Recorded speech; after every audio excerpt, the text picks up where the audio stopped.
Good morning সবাইকে। এখানে দেখো আমার চা অলরেডি ফুটে গেছে। আর আজকে আমি তোমাদের সাথে শেয়ার করবো একটা ব্রেকফাস্ট রেসিপি। তার জন্য উপমার যে প্যাকেট হয় তার মধ্যে তো অনেকটা মশলা টশলা সব কিছু মেশানো থাকে, সেটা আমি দই দিয়ে ভিজিয়ে রেখেছিলাম, মিক্সার গ্রাইন্ডারে ব্লেন্ড করে নিয়েছি। এবার আমি চপারে কাঁচা টমেটো, পেঁয়াজ, কাঁচা লঙ্কা দিয়ে ভালো করে চপড করে নেব সবগুলো। মিক্সার থেকে বের করে ব্লেন্ড করা সুজি আর দইটা একটা বাটির মধ্যে আমি ঢেলে নেব।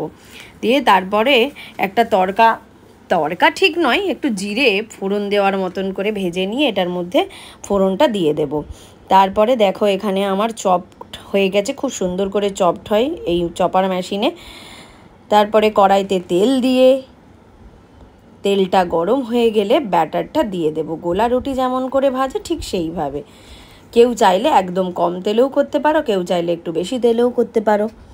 যাই হোক, এইরকম ব্যাটারটা দেওয়ার পরে সঙ্গে সঙ্গে এই চপড করা পেঁয়াজ, কাঁচা লঙ্কা, টমেটো এই ব্যাটারটার ওপরে দিয়ে হালকা হাতে চেপে দিতে হবে। তারপরে উল্টে পাল্টে লাল করে ভাজতে হবে, বেশ লাল করে ভাজবে কিন্তু, দিলে মুচমুচে খেতে হবে।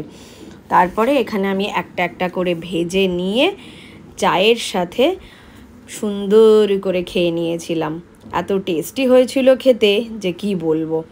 দেখো ভাজা আমার রেডি, আর দিদি এখানে অলরেডি কাজ করতে শুরু করে দিয়েছে। সোনু এখানে ম্যাপ নিয়ে বসেছে। যাই হোক, ভিডিওটি ভালো লাগলে লাইক, কমেন্ট, শেয়ার করো। Tata, by.